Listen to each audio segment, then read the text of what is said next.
안녕하세요. 김원준입니다. 에버랜드 사건의 경우는 삼성 계열사와 투자자들만 손해를 본 사건입니다. 예. 즉 에버랜드의 주주들입니다. 이 사람들이.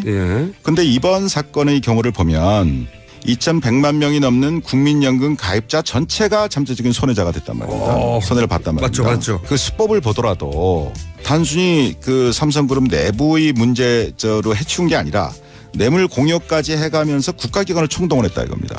즉 한마디로 손해의 범위는 굉장히 국민 대다수로 광범위해졌고 또 수법 또한 매우 대담해졌다 이겁니다. 제가 이전에 에버랜드 사건을 수사했던 경험과 이번에 언론 보도를 통해서 쭉 느껴지는 것은 재벌들을 처벌해야 할 때 제대로 처벌하지 않으면 시간이 갈수록 그 폐해는 그 손해는 더욱 커지고 그 수법 또한 아주 악질적으로 진화한다 이러는 겁니다. 방법이 굉장히 진화한다 이거예요.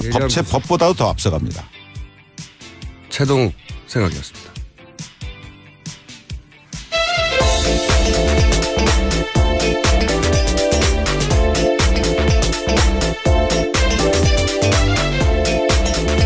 자, 시사인의 김은지입니다. 네, 제가 오늘 스튜디오 들어오는데 그 나가는 앞방송의 김보빈 진행자 그리고 PD하고 마주쳤어요. 네네. 네. 서로 마주치자마자 서로 아무 설명도 없이 하이파이브를 사람들이 설명하지 않아도 다 이심전심입니다. 네, 이심 점심이요? 예, 전심 아침입니다. 아침. 네, 뉴스를 전해주십시오. 예, 저도 오늘 공장장 뵙자마자 750원이라고 외쳤습니다. 어떻게 하실지 나중에 밝혀주십시오. 저는 그 750원의 용돈을 앞으로 삼성 사장단과 의논해 보겠습니다. 네. 바쁘실 것 같은데요, 그쪽 네. 지금. 자. 네, 이재용 부회장이 오늘 오전 5시 35분 정도에 구속됐습니다. 재청구 끝에 영장이 나온 거죠. 자, 저희가 사실은 아침에 제가 오자마자 저희 뉴스공장 팀과 오늘을 기억하기 위해서 준비한 음악이 있습니다. 네, 먼저 들려드리겠습니다.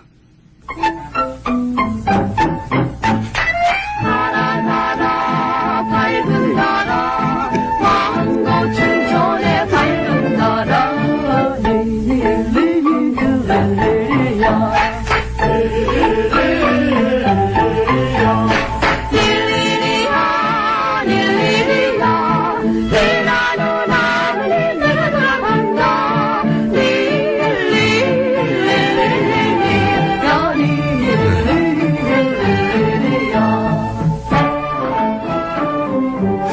이 1953년에 네네.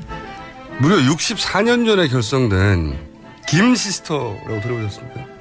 네, 김시스터의 축하 공연 릴리리아 한국 최초의 걸그룹이고요. 네, 1959년 미국에 진출한 김시스터스, 예, 미국에 진출했다고요? 네, 네. 원조 한류네요. 네. 예. 하지만 이제 학계에서는 한국 최초의 걸그룹이 아닐 수도 있다. 네. 학계에서는 논쟁이 있습니다. 저고리 시스터스가 먼저 있었다고 하는. 아, 예. 저고리 시스터스. 전 듣자마자 이 압도적 장명 센스. 저고리 시스터스. 예. 상상력을 자극하는 어필 포인트가 있어요. 섹스 어필하다. 어쨌든 그런 학계 논란은 있지만 통설은 이 김 시스터스입니다. 네. 이분들이 숙자, 애자, 민자 세 분으로 구성됐고 왜 이 음악을 틀었느냐? 예. 물론 이제 제 마음을 가장 음성학적으로 잘 표현한 릴리리아, 니나노, 예. 이 가사가 들어있기도 하지만 최소한 박정희 대통령과 공모했던 1966년에 사카린 밀수 사건. 네, 그렇죠. 네, 그때는 이병철 회장이 구속됐어야 하는 거거든요. 그리고 그때 박정희 대통령과 공모했다는 게 아들에 의해서 나중에 자서전에서 밝혀졌죠. 네, 이맹희 씨가 그런 네. 사실을 밝혔죠. 대통령과 삼성 회장이 공모하여 밀수했어요, 그때. 하지만 구속되지 않았죠. 그러니까 이 삼성 일가의 법적 단죄는 최소한 50년 전에 이루어져야 했던 게 반세기 동안 지연됐던 겁니다. 예, 반세기 동안 지연됐던 정의, 였기 때문에 50년 전에 축하 공연을 저희가 들려드렸습니다. 김 시스터스에게 감사드리고요. 네. 그리고 혹시 저고리 시스터스예요. 자세히 아시는 분들이 있으면 저한테 이 논란을 끝낼 수 있도록 정보 부탁드립니다. 네. 저고리 시스터스. 이 이름을 가진 그룹이 다시 나와야 된다고 봅니다, 저는. 자, 제가 개인적으로 이런 500원짜리 내기를 잘해요. 네네. 잘해서 잃어본 적이 없습니다, 거의. 농담이 아니고. 예를 들어서 MBC 나는 가수다 방송 크게 화제가 됐을 때 1등 맞추는 거 가지고 화제가 많이 됐잖아요. 네. 제가 그때 윤도현 씨 방송에 나가고 있었는데 딱 한 번을 제외하고 다 맞췄어요, 1등을. 그러셨어요? 네. 예, 예. 이거는 뭐 신기 이거 상관이 없고 원래 원래 그 투표를 했었잖아요, 현장에서. 근데 이제 우리가 대중이 많은 사람이 참여한 투표를 할 때는 단순히 노래도 중요하지만 노래 때문만이 아니라 스토리가 있거든요. 그 안에. 어떤 스토리가 사람을 움직이는가 하는 관점에서 보면 대중 선거는 예측이 가능합니다. 그래서 한 번도 돈을 잃은 적이 없어요. 750원을 잃은 참담한 마음, 예. 네. 근데 웃고 계시는데요? 참담한 마음을 삼성 사정당과 함께 나누도록 하고, 예. 자, 이 대목에서 한정석 판사는 왜 이런 판결을 내렸을까요? 네, 이렇게 이야기했습니다. 새롭게 구성된 범죄 혐의 사실과 추가로 수집된 증거 자료 등을 종합할 때 구속의 사유와 필요성이 인정된다. 아직 언론에 나오지 않은 것 같은데 이제 풀된 건가요? 네네. 오늘 새벽에 영장 관련된 뉴스를 전하면서요. 이렇게 법원에서 알렸습니다. 그렇군요. 이건 이제 그 소위 법원 출입 기자들 사이에 풀된 내용 저희가 먼저 알려드렸고요. 네. 근데 저는 이제 단순히 법리적 판단을 넘어서서 이 한정석 판사에게는 대단히 존재론적 결단, 그 정도였을 거라고 봐요. 왜냐하면 앞으로 내가 어떻게 살아가야 하는가. 그런 질문을 스스로 끊임없이 하지 않았을까 하는 생각이 들고 또 법리적으로는 제가 듣기로는 특검팀이 이렇게까지 했는데 다른 거 다 제끼고 올인했다고 해요. 이렇게까지 했는데 이걸 빠져나갈 수 있는지 두고 보자 하는 정도로 칭칭 감았다라고 표현하던데 윤석열 팀의 승리라고 봅니다. 또 한편으로는 어떤 의미에서는 대통령 구속보다 더 어렵다. 대통령은 생각해보세요. 구속된 사람 많아요. 예, 그렇죠. 전례를 보면요. 네. 대통령 구속보다 어렵다고 했었던 삼성 총수의 첫 구속입니다. 첫 구속이죠. 예. 78년인가 9년 됐어요. 예. 지금까지. 자, 이 대목에서 저하고 내기를 했었죠. 이정열 전 부장판사를 연결해서 한번 짚어보겠습니다. 의미를. 안녕하십니까? 좋은 아침입니다. 좋은 아침입니다. 네. 뭐 슬픈 아침인 분들도 있겠죠, 물론. 예. 그런데 그렇죠. 제가 생각하기에는 절대 다수에게 좋은 아침일 것 같은데. 자, 어제 저하고 이제 인터뷰하실 때 저는 이거는 이때까지 79년의 역사를 볼 때 기각될 가능성이 높지만 윤석열 팀이 워낙 칭칭 감아서 20% 정도 가능할 거라고 본다 하셨는데 그 부장 판사님도 어렵지만 이러저러한 징후 때문에 한 40% 정도는 가능하지 않겠나 이렇게 하셨잖아요. 네. 자, 그걸 다시 한번 설명해 주십시오. 어떤 청신호를 40% 읽으셨는지. 두 가지였었는데요. 첫째는 김기춘 전 비서실장과 조윤선 장관이 두 사람이 한꺼번에 다 구속된 점. 예. 그러니까 둘 중에 한 사람 내지는 두 사람 다 기각되지 않겠느냐라고 비관적인 생각을 했었는데 오히려 그게 더 의외였을 정도로 두 사람이 다 구속됐었다는 점 하나 하고. 그게 이제 거꾸로 이재용 부회장의 1차 영장 실질 심사에서 기각된 것의 후폭풍이 아닐까. 그렇죠. 그러니까 법원이 그 영향을 받았다라고 이제 판단하신 거죠. 네. 그리고 또 하나는 당초에 구속영장 청구가 기각됐던 최경희 이화여대 전 총장, 네. 예, 이 부분에 대한 재청구 그 영장이 발부가 된 점, 요 두 가지였었습니다. 네. 근데 이제 그 두 영장 발부를 보시면서 이것은 통상적으로 법원은 영장 실심사는 사람들은 어쨌든 법원 내에서도 엘리트고 서울중앙지법에서는 네.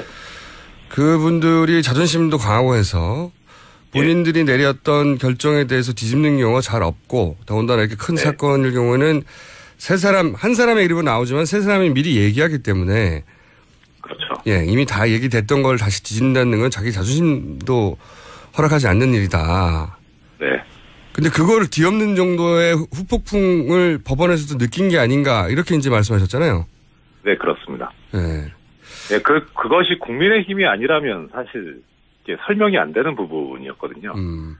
그래서 조심스럽게 좀 이재용 부회장에 대한 구속영장 발부도 가능성이 좀 있지 않겠나 했는데 그래도 솔직히 많은 국민들도 그러시겠지만 네. 아직 법원에 대한 믿음이 이렇게 있지는 않은 상태예요. 그러니까 사법부에서 쭉 부장판사까지 하셨지만 사법부 내에 이제 분위기라든가 특유의 자존심이라든가 특유의 내부 논리로 볼 때 그럼에도 불구하고 이게 여론의 영향을 잘 안 받아 판사들 이 정도 되면 하셨고 이번에도 그러지 않을까 싶었는데 이번에는 이제 그걸 넘어서는 영향이 있었던 거군요. 말하자면.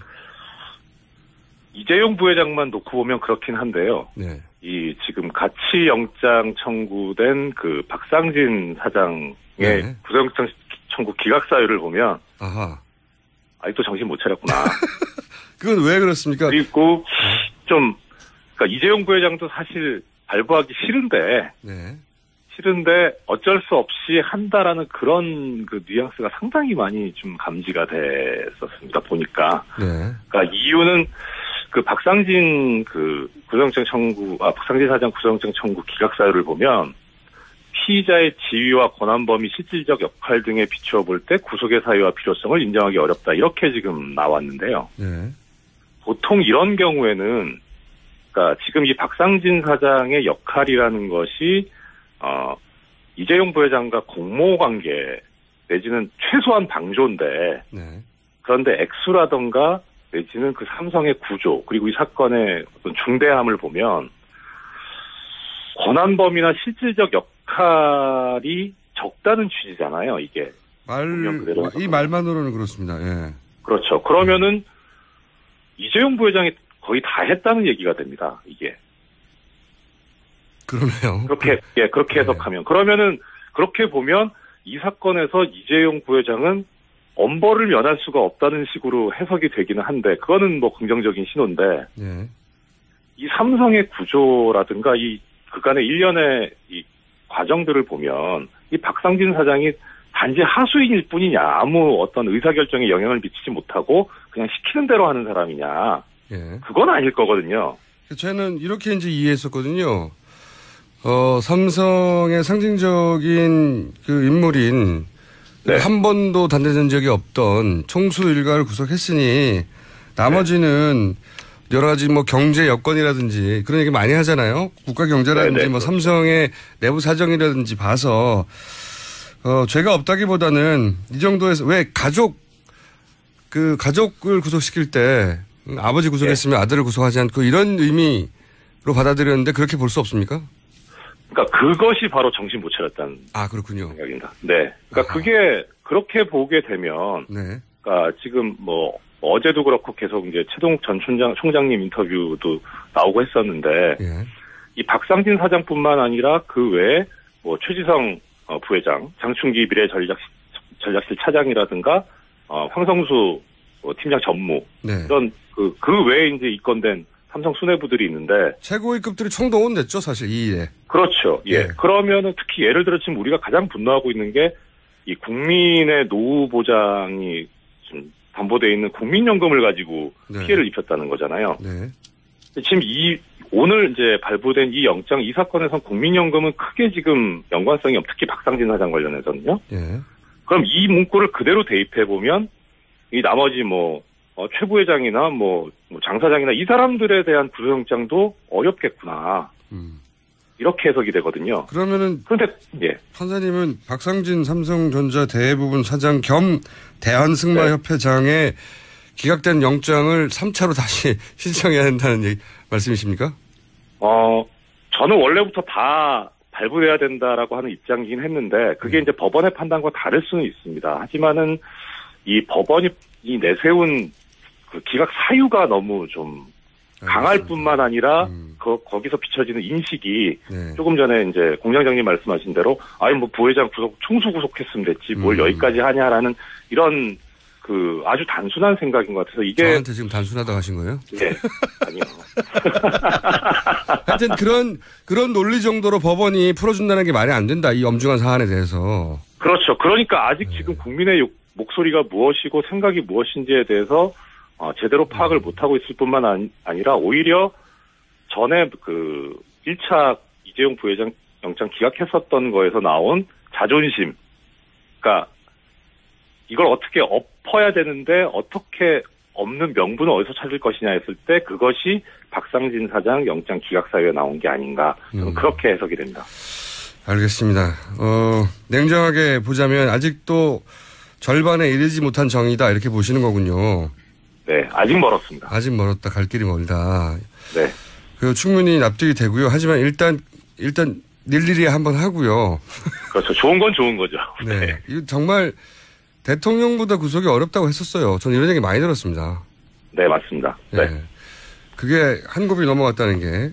자, 그리고 그게 사실 촛불을 들었던 그 사람들의 마음이 가장 큰 작용을 했다는 게, 그거를 사법부에 계셨던 분으로서 웬만해서는 그 여론의 영향을 받지 않고 그러기엔 너무 자존심이 센 사람들인데 받았다고 하시니까. 네. 촛불을 들었던 한 사람으로서 기쁩니다. 자, 이게 박근혜 대통령 탄핵 심판에도 영향을 준다 주지 않는다 여러 가지 말들이 많은데 이 판사들의 마음 있지 않습니까? 헌재에 계신 분도 결국 평생 판사하셨던 분들이니까요. 판사의 마음의 감정이입을 해보시면 어떻습니까? 법리를 떠나서.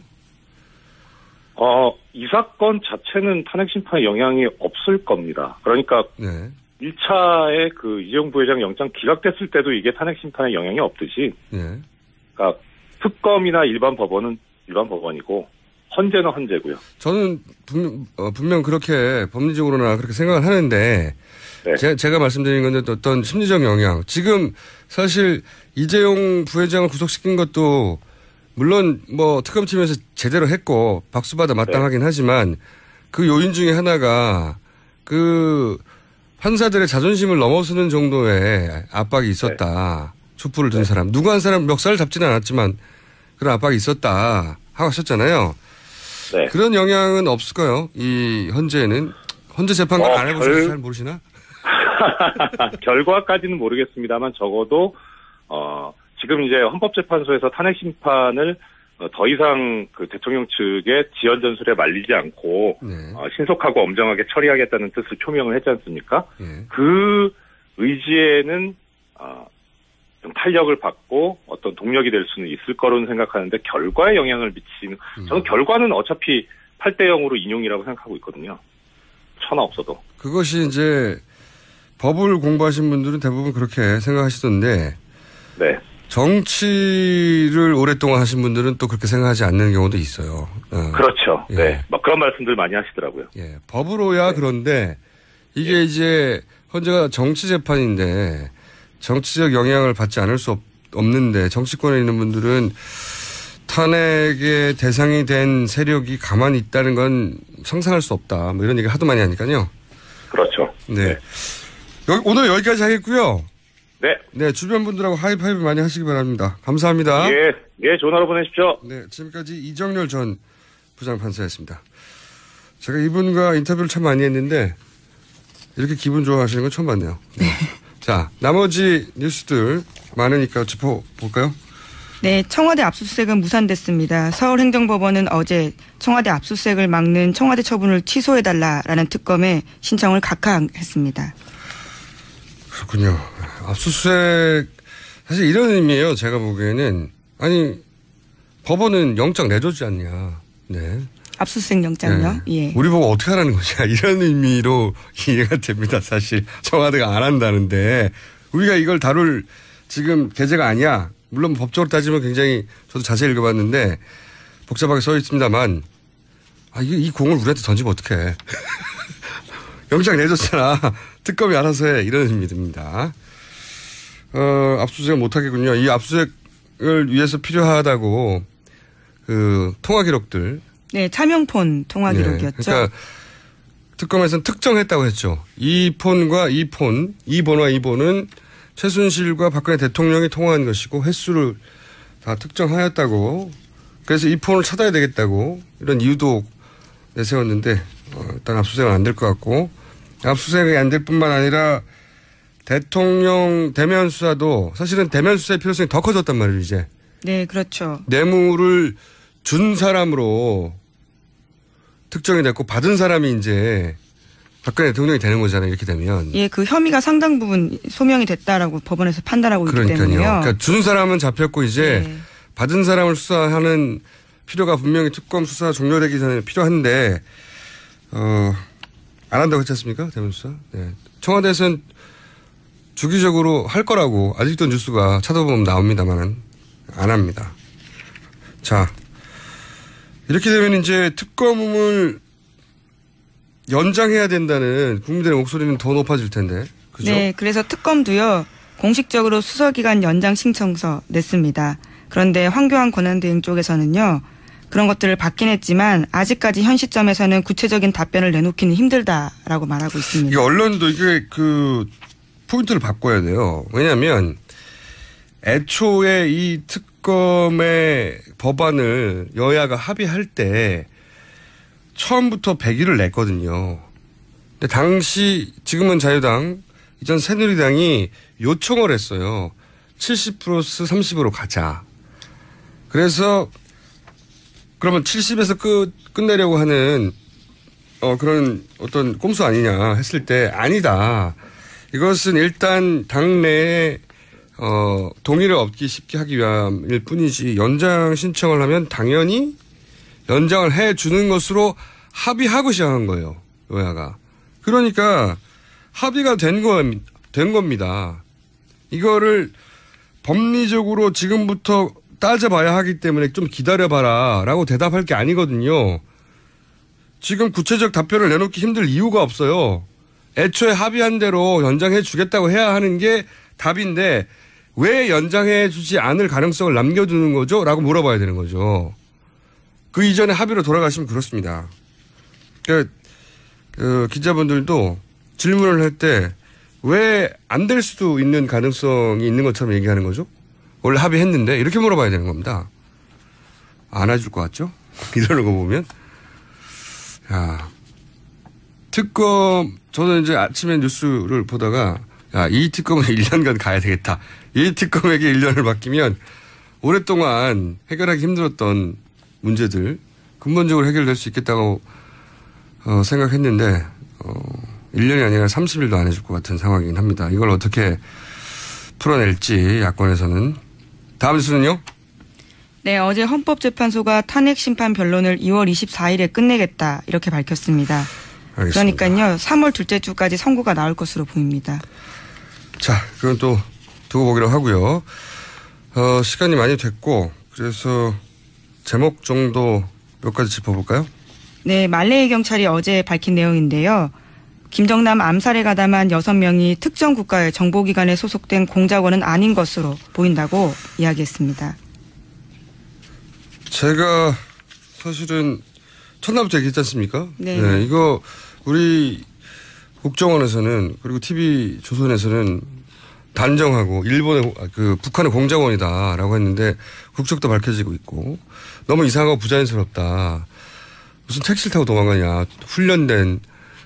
게다가 훈련된 스파이들이 얼굴을 다 드러내놓고 네, CCTV에 상당 부분 다시 돌아오고 그래서 그런 얘기도 했었어요. 제가 이 사람들은 상대가 김정남이었는 것도 몰랐을 수 있고 그리고 이 사람들은 고용된 사람인 것 같고 그 고용주 둘이 누군지 밝혀도 또 한 번 쿠션을 먹고 그 뒤에 그 소위 이 두 번째 고용주들 있을 수 있다 이렇게 생각이 들어요. 저는 이 사건이 명명백백하게 밝혀질 가능성은 대단히 낮다고 보고요. 예. 여하간 첫날 TV조선과 그 다음날 아침에 국정원이 했던 여러 가지 정보 보고들 또 특종들은 말이 안 되는 걸로 지금 밝혀지고 있습니다. 그렇다고 가장 뒤에 북한이 없다는 얘기가 아니라 그런 단정이 아니라 애초 TV조선과 그리고 우리 정보당국이 그리고 언론들이 호들갑 떤 것과는 거리가 멀게 지금 그림이 그려지고 있습니다. 예. 나오자마자 독침 맘살 북한 공작원 막 떠들어댔습니다만 자, 이 뉴스는 저희가 계속 다뤄가긴 하겠지만 사실은 우리 전 국민이 주목할 뉴스는 아닙니다. 현재 가장 1순위로. 다음 뉴스는 제목 하나 정도 더. 네. 네, 어제 형사법정에서요. 박 대통령과 정호성 전 비서관 사이의 전화통화 내용이 일부 공개됐는데 박 대통령이 총리 담화 내용 어떻게 됐냐라고 물어보니까 정호성 전 비서관이 선생님과 상의했다 이렇게 이야기는 하는 내용입니다. 허를 찌르는 뉴스가 또 나왔네요. 총리 담화를 네. 본인의 내용뿐만 아니라 총리 담화도 네, 그러자 박 대통령이 네네 이렇게 답했다고 합니다. 여기서 선생님은 물론 최순실이고요. 예, 그렇죠. 네.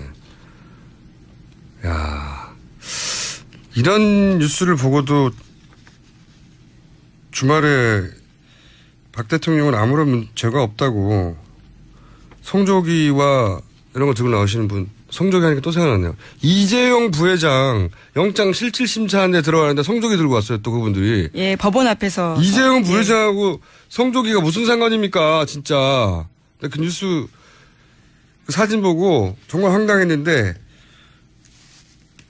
거기 이재용 부회장과 성조기라니요. 정말 황당합니다.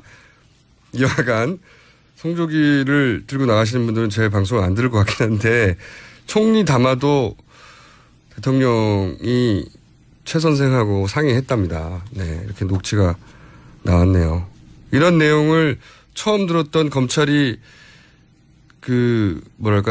좌절했다고 표현했던가요? 초반에 검찰 수사에. 예, 그런 내용이 나왔었죠. 네, 대통령이 이렇게까지 무능하냐 싶어서 이런 녹취를 처음 들었던 검찰들이 충격을 먹었다고 했는데 지금은 저희도 충격을 안 받습니다. 그런데 처음 봤던 사람이 아니 대통령이 총리 담화 내용을 최순실한테 듣고 오면 어떡해 이런 충격을 받았겠죠. 여기까지 하겠습니다. 시사인의 김은지였습니다. 감사합니다. 여성 여러분, 골반이 삐딱하면 허리가 아파요. 아랫배가 나와요. 골반이 바로 서야 건강도 아름다움도 바로 섭니다. 바디로직을 입으세요. 토크밴드의 입체적인 탄력이 틀어진 골반을 바로잡습니다. 간편하고 확실한 골반 교정 타이즈 바디로직. 삐딱한 남성 골반에도 역시 바디로직. 바디로직의 효과를 못 느끼셨다면 100% 환불해드립니다. 자세한 환불 조건은 홈페이지를 참조하세요. 굶고 뛰고 땀 빼고 다 해봤다. 그래봐야 소용없었다. 다이어트는 결국 먹는 게 문제다. 동결건조 채소와 곡물, 단백질, 그리고 효소와 비타민, 미네랄로 만든 다이어트 전용 그린 스무디로 하루 한두 끼만 바꿔 드세요. 검색창에서 비타샵을 검색해주세요. 아무도 묻지도 따지지도 않고 가입하셨다고요? 보험은 너무 어려워요. 걱정 마십시오. 마이보험 체크가 도와드립니다. 1800-7917 마이보험 체크로 지금 전화주세요. 1800-7917 이미 가입한 보험이나 신규 보험도 가장 좋은 조건을 체크해서 찾아드립니다. 인터넷 한글 주소 마이보험.com 또는 카카오톡에서 아이디 검색 마이보험을 친구 추가하여 상담하실 수 있습니다.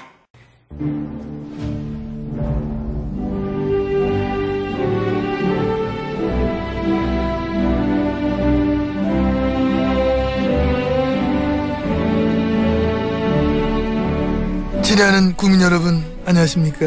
MB입니다. 국민 여러분, 오랜만입니다. 그동안 제가 없어서 얼마나 적적하셨습니까? 사실 저 그거 알고 있었습니다. 와, MB 안 나오냐? 우리 MB 어떡한 거냐? MB 없으니까 이건 뉴스 공장 재미가 없다. 딴 데 확 돌려뿐다. 이거 하면서 아주 게시판이 뭐 시끄럽고 엄청 뜨거웠던 데 잘 알고 있어요. 한 건 있었습니다. 한 건. 그 MB 어디 갔냐고 그 한 분이 물었어요. 그 진짜 그 참 그 제가 다 찾아봤습니다. 그 시간이 많아가지고 제가 다 찾아봤는데. 저기요 저 하시던 거 계속 하시고요. 그 한 건 그러냐 하지 마시고 제발 그 내 얘기하는데 자꾸 나와가 숟가락 얹지 마요. 나 요즘 내가 민감해. 민감은 무슨 그 같이 노는 처지에. 여보세요. 참. 지금 그게 아니잖아. GH님이야 이미 뭐 맛이 갔지만은 나는 지금 간당간당하다 권리가 있어. 자꾸만 저 내 걸고 넘어가고 그런 인간은 많아요. 지금 나 지금 상당히 좀 예민하고 바빠. 바쁜 와중에 여유를 갖고 같이 놉시다. 아, 응? 떨어져. 어차피 우리 한 몸인 거 다 아는데. 이정은 누굴 잡으려면 저리 가. 이리 와봐. 요즘에 그 재밌는 드라마인데 같이 봅시다. 예?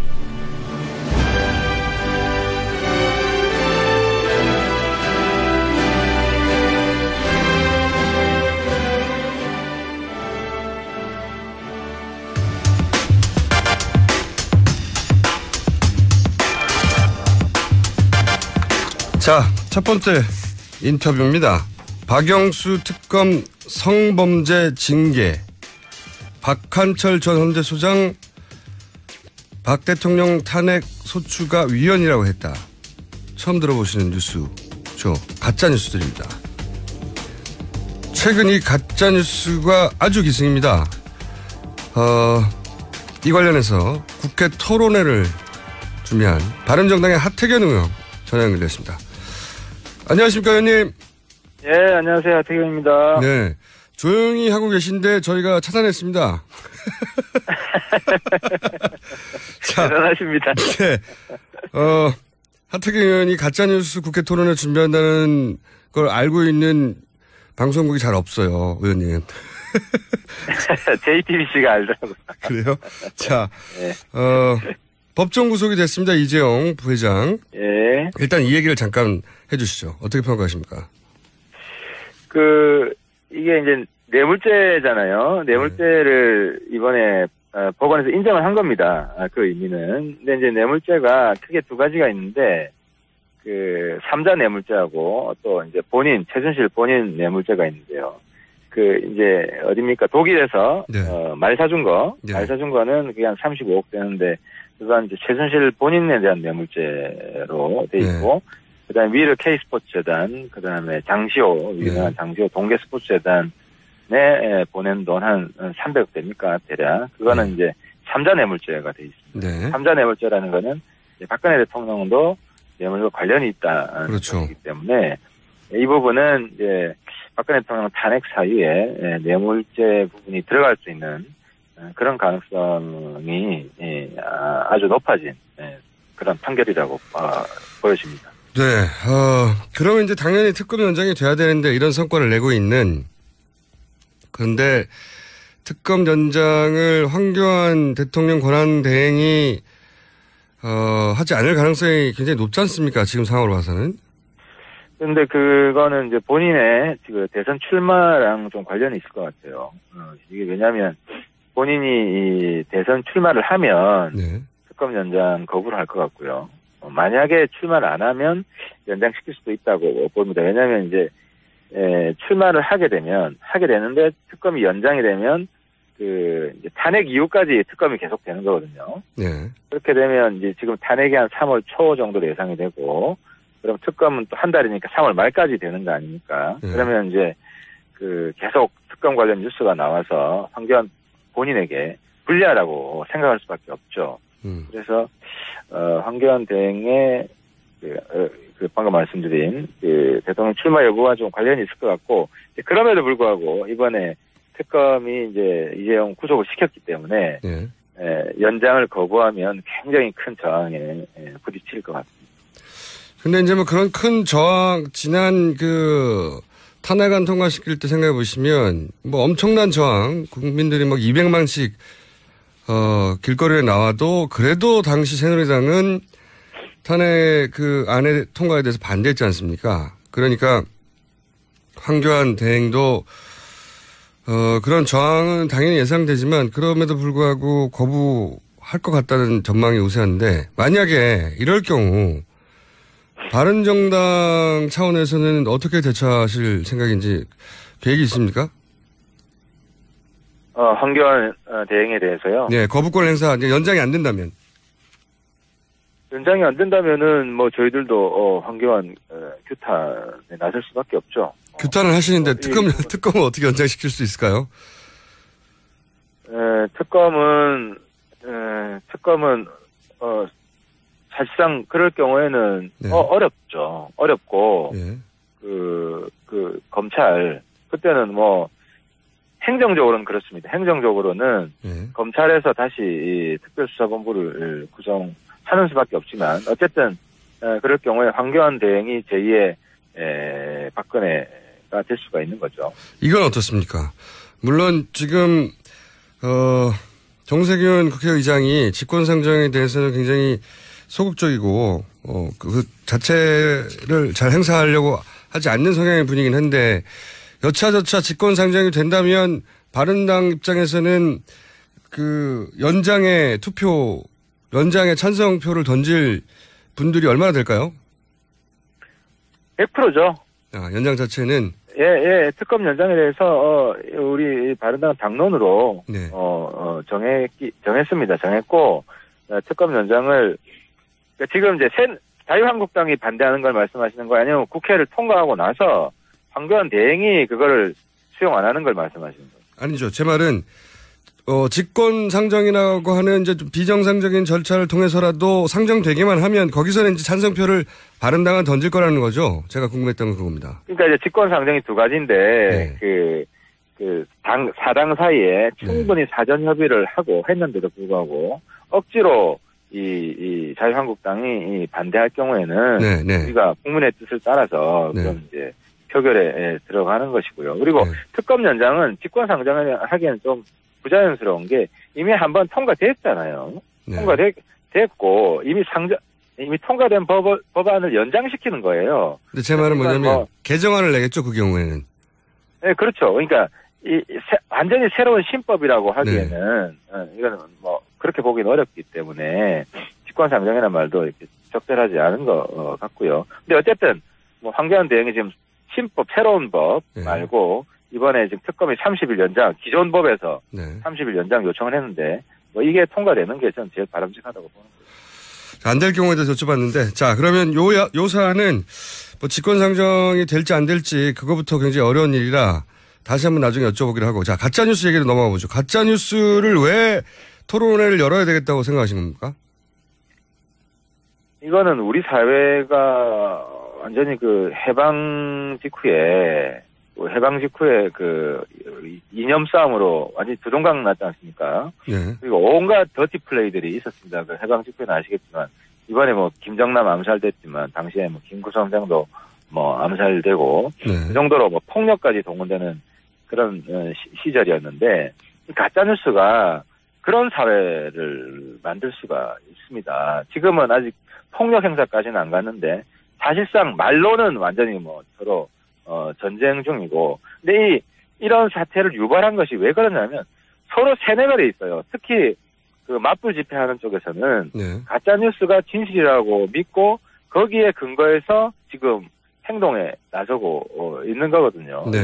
이 가짜뉴스가 가짜다라는 것을 계속 폭로하고 그 가짜를 믿는 사람들이 좀 그 마음을 바꾸게 하지 않으면은 대한민국 정말 후진국으로 떨어진다. 이런 절박한 심정이 있어서. 자, 거기까지도 저는 충분히 동의하는데 거기까지는 이 가짜뉴스가 유포되는 양상을 보면 저도 좀 찾아봤는데 우선 가짜뉴스가 단순히 뭐 예전에 그 시발단 댓글 알바단처럼 수준 낮은 그런 장난이 아니라 여론 조작이 아니라 기사가 만들어지는 양식을 보면 이거 전문가들인 것 같다는 생각이 들 정도 점점 더 정교해지고 배포되는 것도 보면 막 윤정기 돌려서 몇백만 부씩 돌리는 경우도 있고 이게 누가 지금 이거를 주도하고 있을까요? 어떻게 보십니까?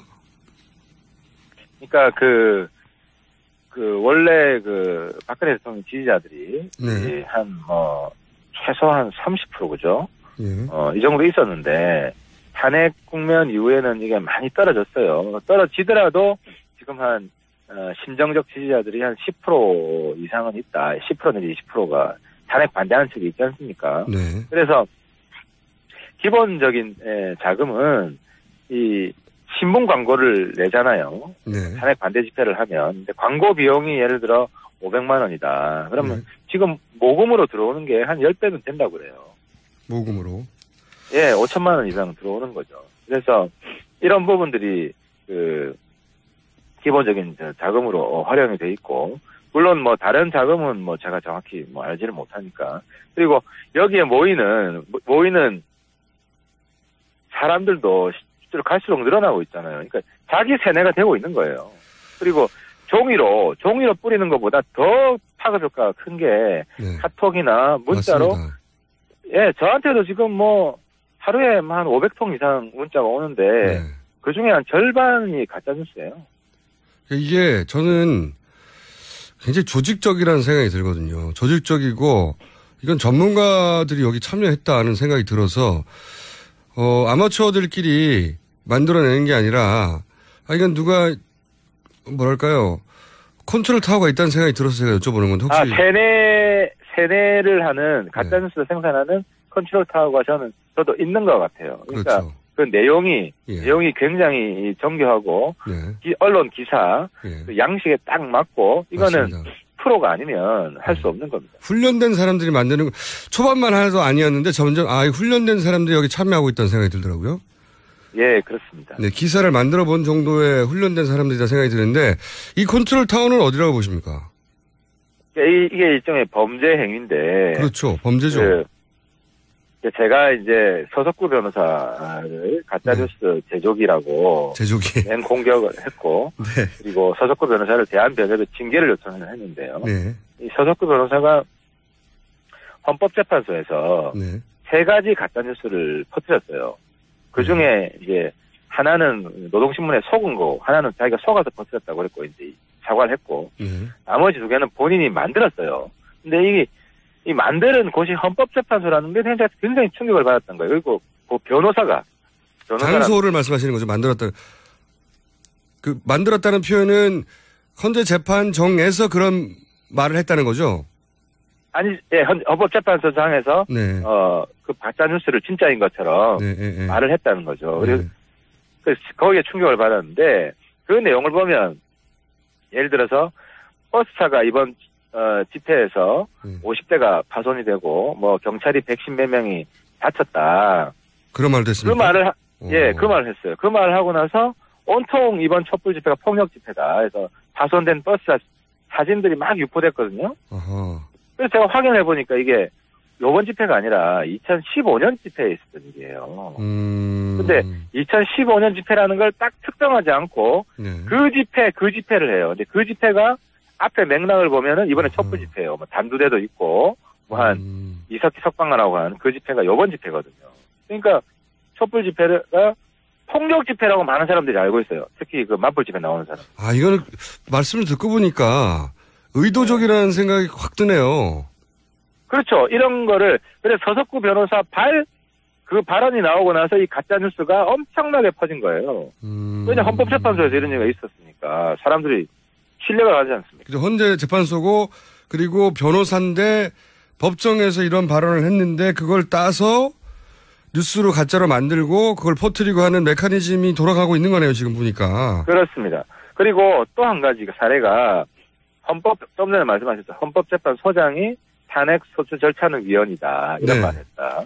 이거는 어떻게 된 거냐면은 월드 미래판 연구소장이라는 얼굴은 안 나와 있어요. 익명의 분이 헌재 소장 사진을 바탕에 깔고 유튜브에 자기 그 방송을 만들었어요. 근데 거기에 헌재 소장 사진을 깔고 그 만든 사람은 헌재 소장이라고 안 하고 어떤 사람이 탄핵 소추 절차는 위헌이다라고 발언하는 걸 소개를 합니다. 근데 헌재 소장 말이 아닌데 헌재 소장 사진을 거기 깔아요. 굉장히 교묘하네요. 그러니까 그걸 보는 사람 입장에서 헌재 소장이 저런 말을 했구나라는 착각이 들게끔 유도를 한 거죠. 그리고 나서 그리고 나서 2차로 헌재 소장이 탄핵 소추 절차는 위헌이라고 했다는 가짜 뉴스가 막 퍼지는 거예요. 가짜 소스를 만들고 의도적으로 그걸 그렇죠. 베이스로 가짜 뉴스를 만든 다음에 또 누군가가 그걸 조직적으로 유포하고. 그렇죠. 월드 미래판 연구소장이라는 사람은 자기가 법적인 걸 피해가기 위해서 헌재 소장 사실은 깔 필요가 없는데. 그러니까요. 그 법은 피해가거든요. 왜냐하면 내용은 그렇죠. 헌재 소장 이야기가 라는 언급이 없기 때문에. 왜 사진을 걸었냐고 하면 이거 헌재에서 있었던 일이니까라고 하겠죠. 아니죠. 헌재에서 있었던 일이 아니에요. 어떤 댓글에 이제 뭐 이게 위헌이다라는 그런 주장이 있는데 그걸 소개한 거고. 제 말은 그렇게 이야기하겠네요. 지금 네, 헌재에서 그렇죠. 이런 일이 일어나고 있으니까. 그렇죠. 그런 식으로 변명하겠죠. 그렇죠. 법적 검토를 한 다음에 법적으로 피해갈 수 있는 만큼만 하고 그걸 소스로 다시 퍼뜨리고 이런 거네요. 지금까지는 교묘하게 그런 방식으로 되고 있는 거죠. 근데 이게 퍼져나가는 정도나 뉴스가 만들어지는 정도나 혹은 그 전문성으로 볼 때 컨트롤 타워 없이는 안 될 것 같아요. 정말로. 예, 그렇습니다. 이거 어디라고 생각하십니까? 그래서 이 부분은 가짜뉴스 진원지. 그래서 제가 요거 하나 있고 또 황당한 게 박영수 특검. 성추행 범죄자다. 네네. 하는 것도 이제 가짜뉴스고 이거는 이제 윤리적으로 파탄시키기 위해서 특검을. 그런 거죠. 지금 하고 있는데 그래서 저는 박영수 특검도 그렇고 박한철 소장 두 분이 이걸 명예훼손으로 고발해 줬으면 좋겠어요. 조사를 하게 경찰이. 예, 본인들이 고발을 해야 이것도 언론에서 크게 좀 날 수가 있고 그래야 이 범죄의 진원지가 어딘지 배후가 어딘지 명확히 수사를 할 거 아닙니까? 맞습니다. 그래서 그 부분이 좀 본인들의 결단이 좀 필요하다고 제가 생각하고 이 자리에 좀 촉구를 합니다. 그것도 그거지만 의원님이 짐작하시는 컨트롤 타워는 없으십니까 혹시? 예, 그 부분은 제가 특정하기는 좀 어렵습니다. 아직까지. 네, 짐작은 가시는데 방송에 말씀을 하시긴 어렵다는 거죠. 아닙니다. 저는 짐작감은 때립니다. 근데 아직까지는 뚜렷하게 어디라고 말하기가 좀 어렵습니다. 사실 이런 정도로 하려면 그건 압니다. 이 가짜 뉴스가 막 확대되는 유통. 유통의 진원지는 그 친박 사이트예요. 친박 사이트. 친박 사이트고 심지어 친박 사이트에서는 박근혜 대통령이 북한에 김정일한테 쓴 그 편지를 문재인이 쓴 편지라고 바꿔가지고 퍼뜨렸다가 아무튼 개방신을 당한 적이 있죠. 그래서 이 친박 사이트가 지금 그 유통 진원지 역할을 하고 있습니다. 유통의 진원지는 거기다. 제작의 컨트롤 타워는 아직 모르겠다. 의원님. 생산의 진원지는 아직 수사를 해봐야 돼요. 저희도 관심을 계속 가지고 이 사안을 같이 한번 추적해보죠. 오늘 여기까지 하겠습니다. 예, 감사합니다. 네, 지금까지 바른정당 하태경 의원이었습니다.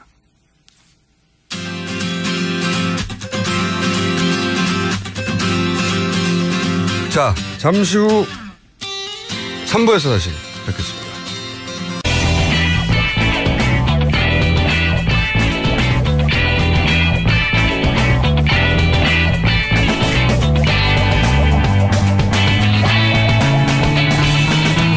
김어준의 뉴스공장.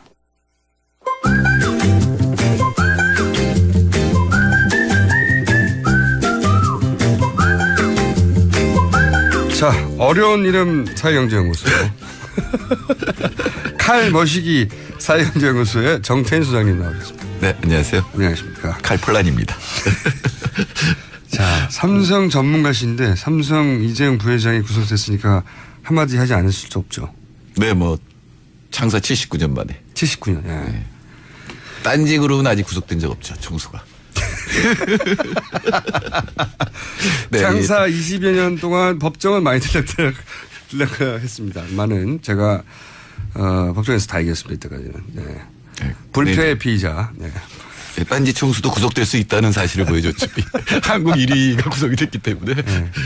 79년이니까 전 아직 59년 남았어요. 네. 이 정도면은 진짜로 대통령보다 구속시키기 어렵다. 삼성은 이런. 네, 그렇죠. 항상 그 법원에서 경제를 걱정해서 구속시킬 수 없다라고. 국가 경제를. 예. 네, 아마 이번에 증명될 거예요. 구속돼도 아무 문제 없다는 게 증명될 거예요. 다른 재벌들 회장들이 구속되고 나서 아무 문제가 없었다는 게 사실 여러 차례 지속적으로 입증됐음에도 불구하고 삼성만은 그 논리가 통했는데 이번에는 드디어. 네. 저 특검에 저는 박수를 보냅니다. 정말. 네. 네. 이거는 특검의 승리이기도 하고 사실 촛불의 승리이기도 하다고 그 사법부의 분위기를 아는 분들이 얘기를 많이 하더라고요. 그렇죠. 촛불이 없었으면 네. 삼성 총수가 구속될 일은 없었겠죠. 이건 확실하죠. 누가 생각을 하더라도 확실하죠. 네. 사법부 엘리트 뭐 어느 집단 엘리트도 마찬가지지만 자존심이 워낙 강하고 네. 자신이 법에 대해서 가장 잘 아는데 자신이 법리적으로 이렇게 판단했는데 잘 법도 모르는 사람들이 떠드는 거 신경 안 쓴다고 하더라고요. 네네. 법 조문에 따라서 판단했다고 본인들은 항상 주장을 하고 실제로 그렇게 생각할 거예요. 네. 근데 뭐 이번에는 촛불 민심이라는 게 워낙 크니까. 그게 이제 그 자존심, 그러니까 법원을 넘어가서 그 자존심을 넘어서서 아 이것이 나의 인생 전체에 미칠 영향에 대해서 그렇게보다는 사실 네. 법이라고 하는 것도 결국은 사회 전체를 반영하는 거잖아요. 그러니까 뭐 당연한 판결이라고 보여집니다. 존재론적 네, 예. 고민을 했을 겁니다. 앞으로 나는 이 판결 이후 어떻게 살아야 하는가 그런 고민을 하지 않았을까. 자, 저희 작가들이 이걸 꼭 물어보라고 하더라고요. 저는 왜 이걸 물어보라고 했는지 몰랐는데 최근에 이제 자유한국당 대선 후보 영입 1호 아마도 임명진 위원장이 깜짝 놀랄 후보라고 했던 게 이분이 아닌가 싶은데 김진 전 중앙일보 논설위원 영입에 대해서 꼭 물어보라고 하던데 왜 물어보라고 하는 거죠? 예, 제 이름을 네이버에 검색 엔진에 치면 김진 논설위원도 같이 나와요. 왜 이제 대통령 후보죠. 왜 연관 검색? 이게 몇 번 그 토론회에서 만났는데 TV 토론회에서 네. 근데 뭐 이제 저를 지지하는 쪽에서 볼 때는 완벽하게 이렇게 뭐랄까 제압했다 뭐 이런 걸로 나오는데 뭐 이런 겁니다. 가령 좀 과한 주장을 많이 하시는데 예를 들어서 그러니까 노동당 쪽에서 누구죠? 우리 대통령 후보로 나와서 네. 박정희 대통령 이정희 후보가 노동당이 아니고 통합진보당. 네, 통합진보당일 때 이정희 후보가 이제 삼성 노동자 얘기를 했거든요. 백혈병으로 죽은. 네. 사실 삼성이 가장 큰 문제 중에 하나가 그 삼성 백혈병 얘기거든요. 네네네. 근데 그 얘기를 한 명 죽은 거 가지고 왜 그러느냐. 네. 그때 이미 59병 죽었고 사실은 네. 박사과정에서 제 전공이 반도체 산업이었거든요. 그러셨군요. 예, 반도체 산업이 굉장히 위험한 산업이거든요. 이게 뭐냐면 합선이 안 일어나기 위해서 화학물질을 계속 써야 돼요. 아하. 그래서 IBM이 이미 80년대 문제가 됐던 건데 그런 걸 모르면서 이제 반도체 산업이 깨끗한 산업이라고 생각하니까 뭐 그런 거에 대한 지적을 한 걸 가지고 이제 정태인 측은 김질이 나오죠. 인수분해를 시켜주셨구나. 네, 예. 뭐 저번에 지난주에 김어준 총수도 왜 누구 한 명 인수분해 시키잖아요. 뭐 그런 얘기입니다. 인수분해를 시켜주셔가지고 검색 그렇군요. 저는 이제 그런 생각도 또 들어요. 그 삼성 이재용 부회장 구속시킨 게 촛불의 힘인데 더 근본적으로 들어가면 딱 한 사람만 뽑아라. 공이 어디에 있는가. 79년 삼성 역사를 철벽방어를 무너뜨린 당사자가 누구냐. 최순실이라고 봅니다.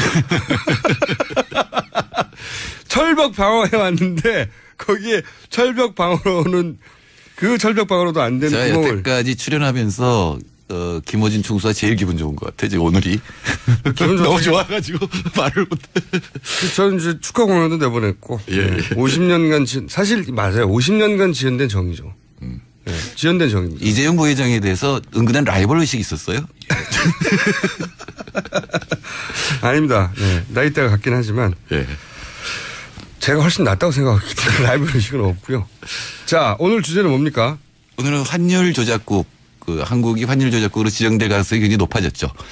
이게 처음에는 트럼프가 중국과 일본을 환율 조작국으로 지정할 거라는 식의 뉴스가 나왔었어요. 한 달 전쯤에는. 네. 그렇죠. 근데 이게 우리나라에 지금 불이 떨어지려고 합니까? 네, 저는 중국을 대상으로 물론 얘기를 한 건데 함부로 중국은 지정하기 어렵고 실제로 중국을 환율 조작국으로 지정하면 중국이 보복을 할 거거든요. 네. 한국은 얌전할 가능성이 높지만 중국 보복을 할 거 그러면 미국이 더 타격이 클 가능성이 높아요. 물론 중국의 의존도가 더 높기 때문에 중국이 경제적으로는 더 타격이 심하지만 그러니까 스티글리츠 같은 그 사람은 그러나 누가 더 내성이 있느냐 누가 더 견딜 거냐. 그렇죠. 중국이 잘 견딜 거다. 중국은 중앙에서 버티라고 하면 버티잖아요. 그냥. 그렇죠. 보조금을 줄 수도 있고 기업들한테. 그리고 또 소비자들이 문제가 있거든요. 미국 소비자들이 가만히 안 있을 겁니다. 그러니까 우리도 이렇게 보면 전자기기는 전부 사실은 메이드 인 차이나거든요. 그렇죠. 그거의 관세가 높아지고 이렇게 되면 아마 소비자들이 견디지 못할 거다. 그러니까 이제 만만한 나라들이 있는데 그게 한국하고 대만이고 사실은 대만이 더 지정이 될 가능성이 높아요. 이따 얘기하겠습니다만 기준 3개가 다 걸리거든요. 근데 대만은 중국을 지금 견제해야 되는 게 미국의 외교 정책이 가장 중요한 거기 때문에 대만을 건드리지는 않을 거다. 그럼 어쨌든 대만과 중국은 물론 요즘 굉장히 사이가 좋아졌긴 하지만 양안 사이에 갈등이 분명히 있으니까. 원 차이나 펄러시라는 게 있잖아요. 네. 있는데 트럼프가 어길 것 같았는데 결국은 인정했잖아요. 네. 중국에도 인정했는데 그렇다고 해서 대만을 괴롭히지는 않을 거라고요. 그러니까 그럼 남은 나라가 어디냐? 한국이다 이렇게 되는 거죠. 한국은 만만하게 생각할 것 같아요 벌써. 왜냐하면은 압력을 넣기 전부터 우리 잘할게요 하고 네, 더 많이 사드릴게 했잖아요. 지금 더구나 일본이 그런 방식을 취하고 있기 때문에 야이가 한국은 하면 바로 이익을 얻을 수 있다라고 생각을 하고 있겠죠. 그러니까 만만하게 보이면 안 됩니다, 사실은. 이미 만만하게 많이 보였어요. 트럼프 행정부 들어서기 전부터 들어선 직후 다 원하시는 대로 미리 해드릴게요. 이 포지션이지 않습니까? 그렇죠. 근데 이제 정권이 바뀔 거잖아요. 그래서 이 바뀌는 정권이 어떤 태도를 취하느냐 굉장히 중요한 거고 그리고 우리 촛불 시민들도 그 어떤 태도를 취할 거냐에 대해서 논의를 하고 요구를 해야 되죠. 지금 뭐 법원도 그러는데 정부는 뭐 당연히 더 눈치를 보거든요. 자, 환율 조작국 얘기를 짧게 하긴 했었어요. 그때 3가지 기준이 이제 무역 흑자가 많이 나고 그다음에 자기들끼리는 흑자도 경선 흑자 나고 그러면서 외환 시장에 개입하고 있는 거 아니냐. 이 3가지 요건이 충족되면 대상이 될 수 있다. 근데 우리는 다 걸린다고 하셨고. 아니요. 2개가 걸리죠. 앞에 2개. 경상흑자 흑자는 302억 달러니까 200억 달러 기준을 넘었고 그다음에 경상흑자는 우리나라 거의 8%예요. 그것도 3% 기준 넘었고 다만 외환시장에 대해서 일방적이고 지속적인 개입을 했느냐 이거는 뭐 증거도 없고 사실 아닙니다. 우리나라는 원화가 절하되는 걸 막고 있는 거지 절상되는 걸 막고 있는 게 아니거든요. 그것도 개입이라고 보지 않을까요 근데? 아니요. 한 방향이라고 지정이 돼 있기 때문에 절하시키려고 노력했다. 조작을 했다는 건 뭐냐면 우리나라 돈의 가치를 떨어뜨려서 수출에 유리한 상황을 그래서 미국이 적자가 많이 난다. 그러니까 절상하라는 얘기거든요. 근데 우리나라는 지금 절하를 막는 데 더 신경을 쓰고 있기 때문에 오히려 우리나라가 환율 조작국이라고 지정된다면 그거는 이명박 정부 초기 최준경 차관이 실제로 공언하고 개입했거든요. 외환시장에. 그렇죠. 그때는 수출을 늘리겠다고 우리나라 돈 가치를 의도적으로 떨어뜨리려고 했죠. 네, 그분 철학 자체가 중상주의였기 때문에 그렇게 했고 그래서 이제 문제가 됐었는데 그거를 제외하고는 그렇게 본격적으로 개입했다기보다는 절하되는 거를 절하돼서 외환위기 비슷한 상황을 맞는 거를 막기 위해서 개입하거든요. 그래서 일방향으로 지속적으로 개입했다는 건 근거가 없고 대만은 걸립니다. 대만, 싱가포르 이 정도는 걸립니다. 그런데 대만은 정치 이유로 그렇게 하기 쉽지 않을 거라고 하셨고 만약에 이렇게 환율 조작국으로 그런 이유로 해서 3개 다 걸리지 않지만 만만해서 지정해버렸다. 그럴 경우 우리나라 있게 되는 피해는 뭡니까? 이제 그렇게 돼도 뭐 마땅하게 쓸 그 수단이 없는데 미국은 그걸 갖고 있어요. 그러니까 슈퍼 301조 이런 게 있는데 그거는 뭐냐면은 가령 한국이 지금 1,300원이어야 되는데 1,000원이어야 되는데 지금 1,100원으로 지금 유지시켜서 미국이 뭐 1,000억 달러 손해를 봤다. 그럼 1,000억 달러만큼 관세를 아무 제품에나 때리는 거죠. 그래서 관세를 그만큼 걷어들이는 거죠. 그건 어느 나라도 할 수 없는 얘기고 사실은 WTO든 국제기구법 위반입니다. 미국만 하는 거죠. 예, 미국의 법이 있어요. 그렇게. 자기네들만 갖고 있는 법이죠. 거기에 만약에 그걸 가지고 휘둘르면 당해낼 수가 없잖아요. 예, 관세를 받는 거죠. 예. 당해낼 수가 없는데 이제 그걸 때리기 전에 뭔가 요구할 거 아닙니까? 예, 1년 동안 그러니까 환율을 조정하고 그리고 미국에 대한 무역 수지 흑자를 줄여라라고 요구를 하죠. 그다음에 WTO나 이런 국제적인 기구에도 여러 가지 제소를 한다든가 그 절차를 거치고 나서 이제 때린다 이렇게 되어 있습니다. 법상으로. 우리가 그런 식으로 미국이 나올 때 대처할 방안이 있나요?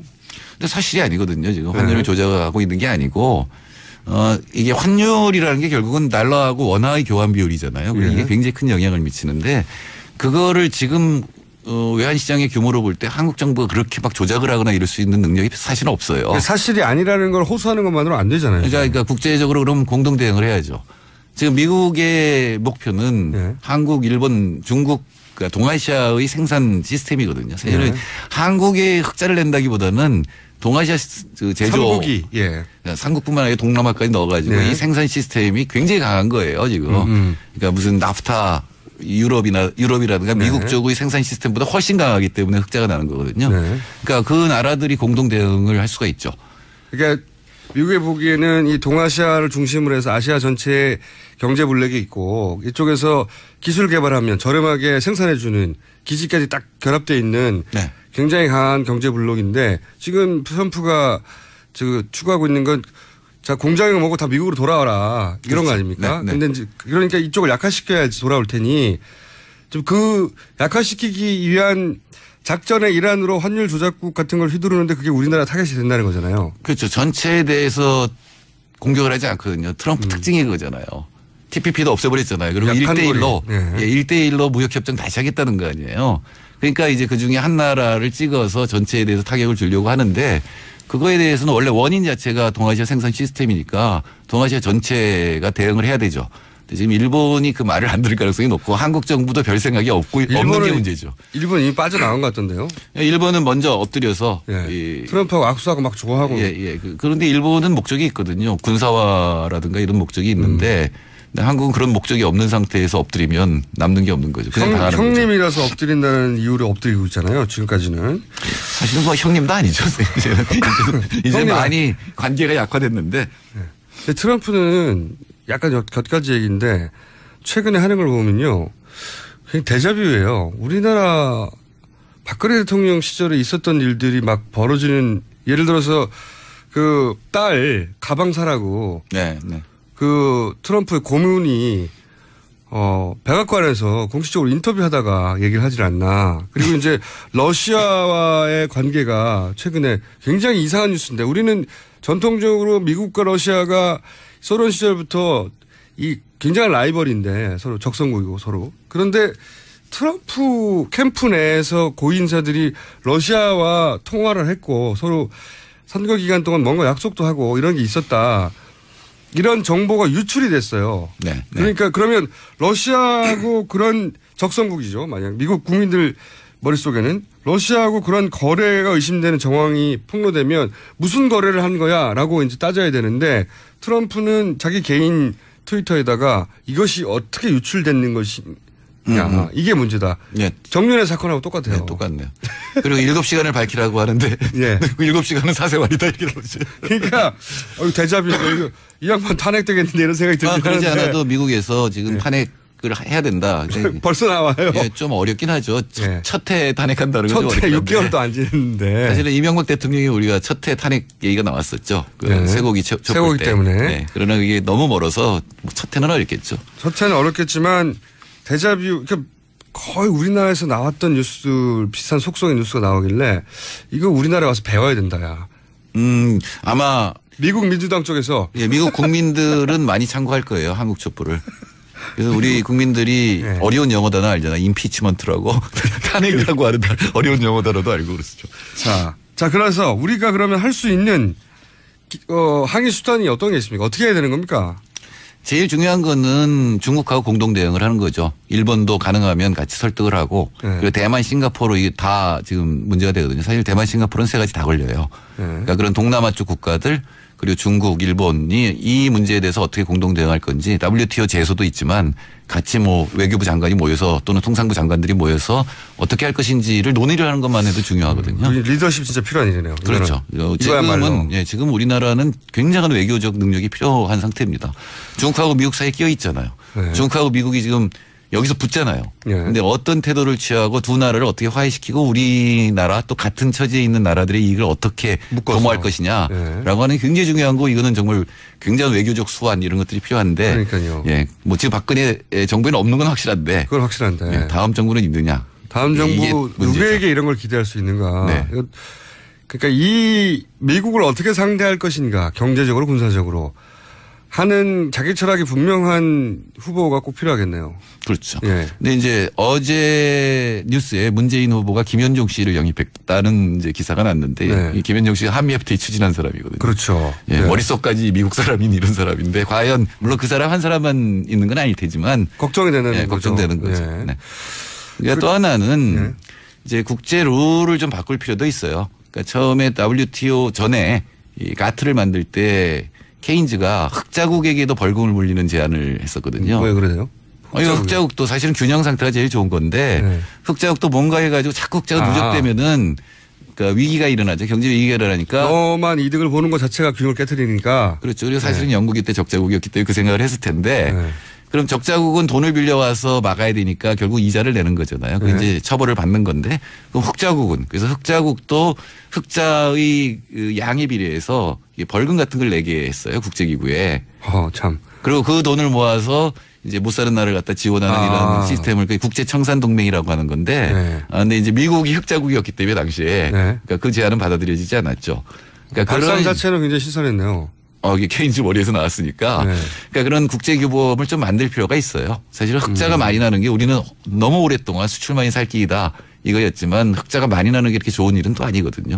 그러니까 균형이 깨지면 나라 간의 갈등이라든가 위기가 올 수가 있기 때문에. 그러면 가장 먼저 차기 정부 누가 되든 간에 해야 될 일 중에 하나가 군사적으로도 그렇지만 경제적으로도 미국을 상대할 철학을 가지고 그리고 주변 국가들하고 만나서 특히 우리하고 비슷한 처지에 있는 국가들 이해를 묶어서 공동으로 대응하는 방안을 만들어야 된다. 또 하나는 혼자는 안 된다는 거죠 지금. 경제 정책은 사실은 우리나라가 흑자가 나는 이유가 뭐냐면 우리나라 경제가 나쁘기 때문이에요. 그건 어떻게? 우리나라 가장 많이 수입하는 게 기계 설비료거든요. 투자. 근데 경제 안 좋으니까 지금 경기가 그러니까 안 좋아서 설비 투자가 지금 마이너스 3.5%예요 작년에. 그럼 수입을 안 한다는 거 아니에요. 그다음에 원료 이런 것들이 이게 나쁜 흑자군요 이게. 네, 그리고 또 하나는 이제 소비재는 많이 수입하잖아요. 근데 사실은 미국에서 소비재 수입 안 하는 게 더 문제입니다. 우리가 중국에서 수입하지. 근데 소비도 지금 줄이고 있기 때문에. 우리가 지금 불황형 흑자라는 얘기를 많이 하잖아요. 그러니까 우리 경제 그리고 우리 소비자들이 그러니까 소비할 수 있게 좀 경제가 좋아지면 기업이 투자하고 그러면 흑자 규모가 줄어들어요. 오히려. 네네. 그러니까 흑자라고 단순히 우리가 잘 돌아가는 게 아니라 불황형 흑자라고 있죠. 네네. 지금 한 5년은 불황형 흑자 확실합니다. 그러니까 물건을 그 원재료를 사서 생산해내고 해야 되는데 그만큼 안 팔리니까 덜 수입해가지고 지금 흑자가 된 거잖아요. 그러니까 우리나라 내부에 불황형 흑자. 외워두시고 어디 써먹으세요. 불황형 흑자. 그래서 우리 내부에 설비 투자가 활발하게 일어나지 않으면 우리 경제가 나아질 가능성이 없는데 그러려면 이제 내수도 좀 늘어나야 되고. 근데 그 얘기 나올 때마다 하는 게 사실 우리 재벌들이 지금 축적하고 있는 돈들이 자기들이 금고에 쌓아놓은 돈이 엄청나다. 현금 유보가 어마어마하다. 이거 조금만 풀어도 경기 활성화 될 텐데 그래서 이거 풀라고 얘기 많이 했었잖아요. 네. 근데 그거는 뭐냐면은 아주 간단한 방법은 법인세로 걷어들이는 거예요. 그건 아주 간단하잖아요. 그렇죠. 근데 그걸 계속 낮춰져서 문제가 된 거잖아요. 또 하나는 이제 현금 유보에 해당하는 거에다 세금을 때린다든가 그걸 쓰면은 뭐 세금을 면세해 준다든가 이런 방법이 있는데 제일 좋은 거는 기업들도 안심하고 투자하게 만드는 거거든요. 지금 소위 이제 대기업들이 안심하고 투자하지 못하는 기업의 관점에서 봤을 때 투자하지 못하는 요인이 뭐고 그걸 해결해 주려면 어떻게 되는 겁니까? 크게 봐서. 그러니까 가장 기업들이 투자 안 하는 이유는 불확실성이에요. 그렇죠. 지금 투자해서 물건을 생산해서 팔 수 없다 그러면은 손해 보잖아요. 경제는 원래 불확실성을 제일. 네, 그러면 불확실성을 제거해 주는 건 시장이 불확실성 제거 못 해주거든요. 그래서 더구나 지금은 전 세계가 불확실성이 점점 커지잖아요. 그 유럽 흔들흔들하죠. 그다음에 미국의 트럼프라고 하는 존재가 나타났죠.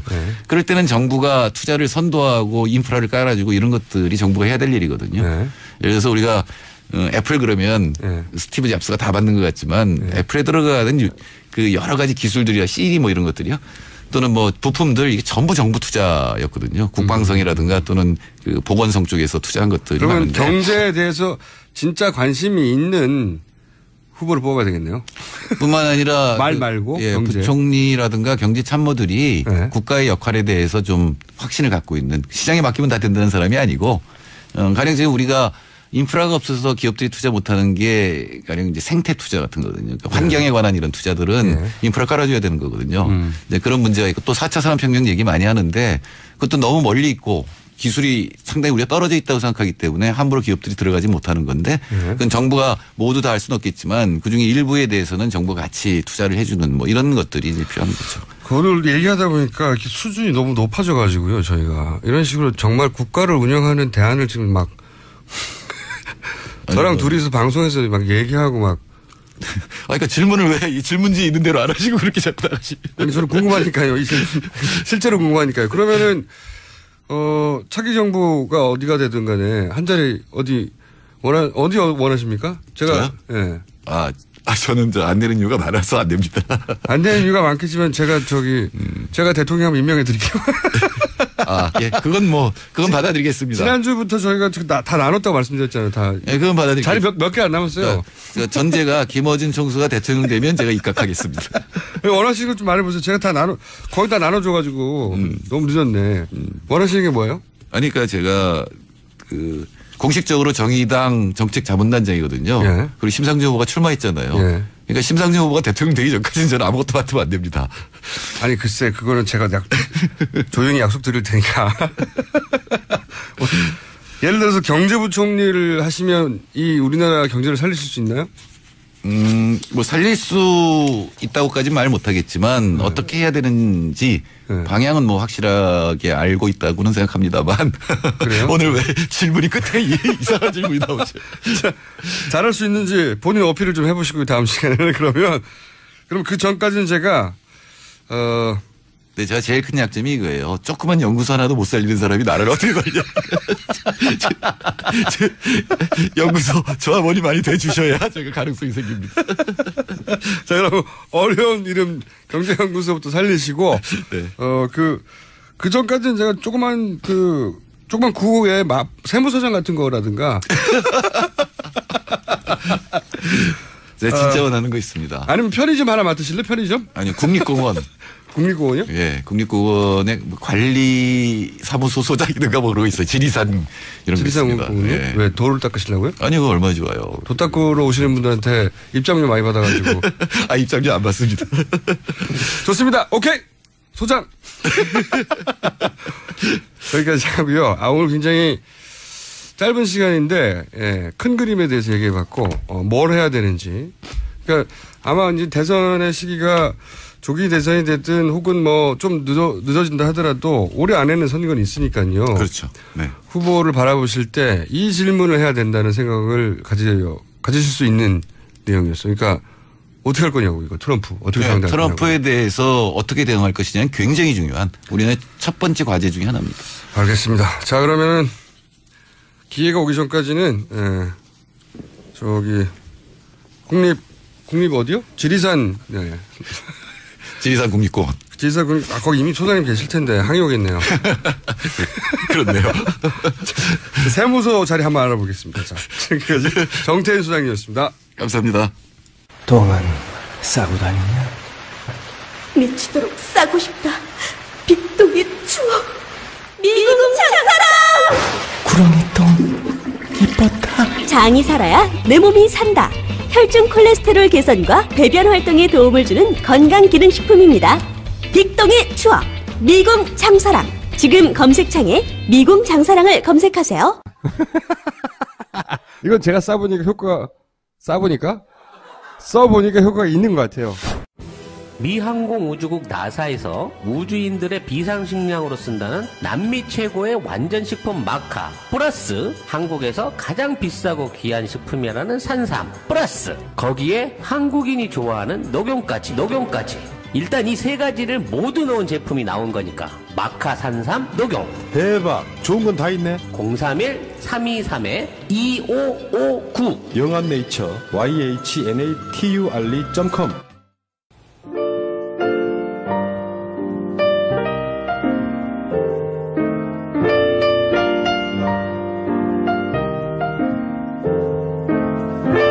자, 이재용 삼성 부회장 구속영장 발부에 대해서 이렇게 많은 분들이 기뻐하실 줄은 몰랐습니다. 그만큼 가장 기본적인 정의가 실현되지 않고 있다는 생각을 정말 오랜 세월 하신 거죠, 다들. 79년 삼성 역사의 처음이라고 하니까요. 저한테 항의도 많습니다. 총수를 믿고 불구속에 걸었다가 돈을 2만 원 잃었다. 책임져라. 여기서부터 시작해가지고 뉴스공장 청취자가 100만 명이라고만 해도 750원 곱하기 100만 명이면 7억 5천만 원이다. 이런 문자로 협박하시는 분도 있어요. 삼성전자 통근버스 안에서 문자 드립니다. 제가 가장 빵 터지는 건 이겁니다. 손학규 의장이 오늘 국민의당에 입당한다고 하는 이야기를 듣고서 그렇다면 이재용 부회장이 구속되는 거 아니겠는가. 그 뉴스가 손학규 의장이 저희 방송에 나와서도 항상 본인이 뭔가 큰 정치적 액션을 하면 자기 뉴스를 묻어버린 뉴스가 터진다고 그랬었거든요. 그러니까 손학규 의장이 국민의당에 입당한다고 했으니 이 뉴스가 묻힐 큰 뉴스가 터지겠구나 하고 점쳤었다는 분. 네, 굉장히 과학적인 근거네요. 여기까지 하겠습니다. 예, 이재용 부회장 문자 구속 환영하는 문자 정말 많습니다. 여기까지 하겠습니다.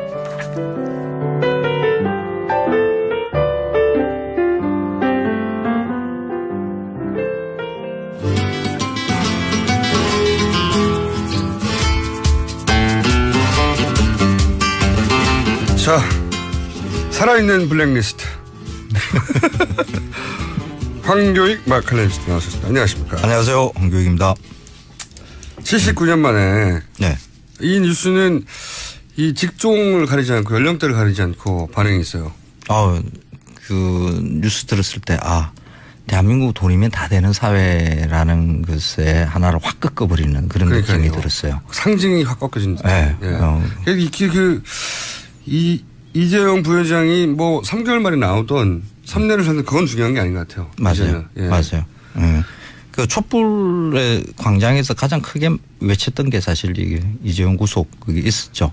상징적인 거죠. 네. 그래서 촛불이 그런 일을 해냈다고 저는 믿어요. 아니 그거는 단순한 짐작이 아니라 사법부에 몸을 담았던 분들이나 현직에 계신 분들도 제가 이제 두루두루 저는 뭐 사법 판사가 되어본 적이 없으니까 물어봤거든요. 예. 분위기가 어떠냐. 네. 가장 큰 차이가 뭐냐면 제가 오늘 몇 차례 얘기했는데 그 판사들의 엘리트 의식이 대단합니다. 그렇죠. 그러니까 사법 시험을 친 사람들 중에도 공부를 제일 잘한 사람들이 대한민국에서 제일 공부를 잘했고 그래서 그걸 인정받았고 법을 시험을 쳐서 통과했고 스스로 굉장히 똑똑하다고 생각하시는 분들이죠. 그중에서도 서울지방법원의 영장 담당 판사들은 가장 인정받는 그 소위 바로 승진 대상이 되는 그런 사람들이래요. 그러니까 거기를 지나간다는 것은 사실은 인정받았다는 거다.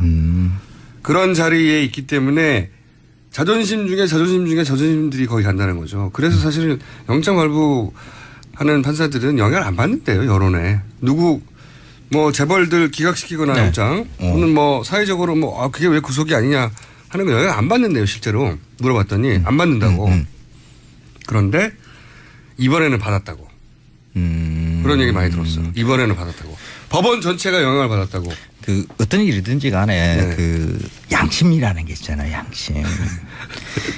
양심에 따라서 하셨겠죠. 네, 저는 믿습니다. 네. 근데 어쨌든 영향을 받았다. 그러니까 이런 거래요. 사람들이 정말로 이 사안에 대해서 심각하게 생각하고 있고 문제 제기를 하고 있고 그게 자신들 주변 모두에게 영향을 미친다는 거예요. 모두에게. 지금 그 김우준 총수의 얼굴을 좀 보여주면 참 좋을 것 같은데 얼굴이 약간 발그스레한 게 있고요. 약간 흥분해 있고요. 무슨 그 예전에 연애할 때 뭐 첫 미팅 나가고 막 이럴 때 같은 그런 분위기가 지금 얼굴에 막 나와요. 본인은 아닌 척하고 계시네요. 네. 제가 그 벌써 한 달 전에 2달 정도 된 것 같아요. 제가 이제 저희 제작진하고 연초에 연말 아니면 연초였을 겁니다. 내가 이제 곧 대통령이 될 거니까. 원하는 자리도 말해봐. 그러면 쫙 다 나눠주고 나서 그때 계셨잖아요. 황교익 그 마칼레미스 같이 있었거든요. 그래서 원하는 거 달라고 그랬더니 안 한다고 장관도 싫고 다. 가만히 있다 막판에 식약처장 정도는 나 하면 안 될까? 그래서 그때 드렸거든요. 자, 요즘 내가 식약청장 처장입니까? 청장입니까? 처장이죠. 처장입니까? 네. 식약처장입니다. 앞으로 식약처장으로 부르겠습니다. 자, 오늘 주제는 뭡니까, 처장님? 뭐 음식 먹을 때 항상 우리가 보는 거지만은 식당에서 늘 이 그릇을 봐요. 그런데 이 그릇이 언제부터 우리한테 이렇게 주어졌는가 이 생각 별로 안 하는 게 있어요. 스탠바 그릇. 스테인리스인데 이걸 스테인이라니요. 스테인리스. 그런데 이거는 스테인이라고 해야 이렇게 느낌이 확 와요. 맞습니다. 그 스텐 밖으로 제가 그 말씀 나오니까 잠깐 그 얘기부터 할게요. 스탱. 이건 이제 표준어가 아니라고. 그렇죠. 뭐라고 하고 또 방송에서 쓰레빠 이렇게 말하면 슬리퍼라고. 네. 쓰레빠는 외래 아니고 슬리퍼는 외래 아닙니까? 게다가 구체적으로 지시하는 물건이 달라요. 슬리퍼는 약간 이 헝겊으로 만들어져 있고 네. 실내에 쓴다든가 네. 머릿속에 떠오르는 그렇고요. 쓰레빠는 이게 황색 PVC로 만들어져 가지고 중간에 끊어지는 거 있잖아요. 네. 네. 그것은 다른 물건입니다. 그 스테인리스라고 이야기를 하면 이 차갑고 그 금속의 그런 느낌들 뭐 이런 게 잘 안 생겨요. 그래서 스탱은 밥그릇. 네, 네. 부엌 용기는 스탱이라고 불러줘야지 좀 다른 물질이거든요. 이 스탱 밥그릇이 네. 그 인사동에 가면 그 외국인들을 위해서 내놓는 관광 상품 중에 이것도 있어요. 네. 스탠 밥그릇을 비닐 포장을 해서 태극기가 붙어 있고요. 아, 그래요? 네. 한반도 기 같은 이런 문양을 갖다 새겨 넣어놓고 네. 하나에 예전에는 1,000원에 팔았는데 요즘 얼마인지 모르겠는데 그거 팔아요. 그래서 식당에 가서 나오는 그 스탱? 네, 스탱. 스탱 밥그릇이 그게 상품화가 또 됐어요, 그렇게? 그래서 외국인들이 이거 사가요. 재밌다고. 일본이 중국인. 밥을 주식으로 하는 그 국민들이 와가지고 이 그릇 너무 재밌다라고 사가요. 아니, 왜 스탱으로. 이 밥그릇을 참 밥을 맛없게 만드는 그릇 중에 하나죠. 그래요? 그렇죠. 이게 음식이라는 것은 어떤 그릇에 담기는가에 따라서 맞습니다. 좀 이렇게 느낌이 많이 달라지죠. 느낌도 다르지만 이제 예를 들어 콜라. 네. 지근한 예로 좋은 음식은 아니지만 콜라를 유리병에 담긴 병콜라와 병콜라. 캔콜라와 플라스틱 콜라는 느낌 다르죠. 느낌 맛이 달라요. 네, 서로 용기와 작용을 하는 게 달라가지고 맞습니다. 맛이 달라요. 그 밥도 좋은 예쁜 도자기 그릇에 이렇게 담으면 참 맛있어 보이고 실제 맛도 다를 거라고 봅니다. 그래서 맛이 다르죠. 네. 그 밥을 주식으로 하는 국가는 일본, 뭐 중국, 베트남, 뭐 기타 등등 네, 동북아시아권 참 많죠.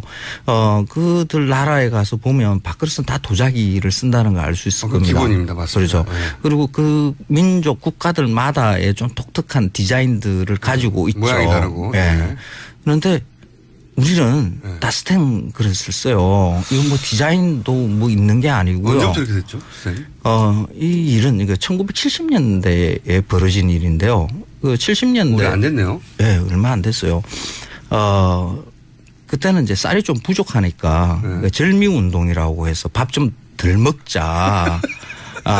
그걸 열심히 정부에서 계도를 해요. 아니, 진짜. 그 70년대 특히 박정희 대통령 시절에 각종 운동들 보면 지금 보면 진짜 웃긴 운동들 많아요. 그렇죠. 사실 밥 좀 덜 먹자 운동 이런 거. 정부 입장에서는 이제 쌀값을 안정시켜야 되고 이래야 되니까 좀 중요한 정책일 수도 있어요. 아니 혼식을 하자까지는 제가 이해하는데 절미 운동 이런 걸 그러면서 이 밥그릇에 대한 규격을 만들어요. 그래요? 네. 지름 10.5cm, 예. 높이 6cm 규격을 만들어요. 그런 역사가 있습니까? 네. 군사정권 시절에 밥그릇 크기를 정해버렸어요? 그렇죠. 지금 이 군인들 답네요. 스텐 밥그릇의 규격이에요. 자로 가지고 이렇게 재보시면 딱 그 규격이 나올 겁니다. 이 규격의 밥그릇을 쓰지 않으면 그 서울시에서 먼저 시행령을 먼저 발동을 시켰는데 1회는 영업 한 달간인가 중지시키고 두 번째는 영업 정지. 무서운. 그렇죠. 아주 강력하게 이걸 실시를 해요. 그러니까 이게 군인들 머리에서는 식판 딱 규격으로 정한 것처럼. 맞아요. 전 국민이 딱 밥그릇 몇 센치를 먹어. 맞습니다. 이렇게 해버린 거잖아요. 그렇죠. 근데 이유가 절미하려고 절미 운동이죠. 쌀 많이 못 퍼주게 하려고 만들어진 정책이구나, 이게. 근데 그게 그런다고 해서 밥을 덜 먹게 되는가 이것도 생각을 해봐야 돼요. 그 뭐 한 그릇 먹을 또 두 그릇 먹고 세 그릇 먹고 이러면 또 더 먹는 거거든요. 알고 보니까 너무 기가 막히네요. 그래요. 근데 그 가정에서 쓰고 있는 그 밥그릇도 이 규격에 있어요. 그렇겠죠. 보통 프레스를 한번 아니 금형을 한번 만들었으니까 계속 똑같은 거 찍었을 거 아닙니까. 집에서는 사실 스텐 그릇 안 쓰잖아요. 그 도자기 회사 도자기 그릇 씁니다. 보통 그렇죠. 근데 한국의 도자기 회사에서 나온 밥그릇을 지금 여러분들 가지고 계시면 자를 가지고 한번 재 보십시오. 그 규격이에요. 그 규격이에요. 그것도. 그 규격이 왜 됐는지 모른 채 계속 우리 밥그릇은 이 규격인가 보다 하고 만들어 온 거. 그렇죠. 그러니까 스텐 밥그릇은 그 스텐 공장에다가 그걸 내렸겠죠. 지시를 이 규격으로 만들어. 그리고 도자기 회사에도 또 그렇게 이 밥그릇의 크기는 이걸로 해. 절미하느라고. 그래서 전 국민의 밥그릇이 다 밥그릇 커지면은 쌀 많이 들어가니까. 이런 무식한 이유로 해서 밥그릇의 크기가 정해졌다니. 그런데 그 규격으로 디자인을 이렇게 예쁘게 만들 수가 없어요. 그렇겠죠. 이게 약간 아니 크기가 정해져 있는데. 그렇죠. 특히 높이가 6cm라는 그 규격이 왜 6cm가 됐을까요? 그 위로 이렇게 세워서 이 도자기 아름다움은 뭐 몸통 부분 다음에 입 부분 요걸 어떻게 선을 유리하게 하는가 하는 이런 것에 사실 결정이 되는데 그 6cm의 높이 가지고는 그런 모양을 만들 수가 없어요. 저는 이게 한국 그 소위 산업 디자인이 굉장히 우리 발전 속 대비 시대에 뒤떨어진 경우가 많았거든요. 지금 좀 나아지고 있긴 해요.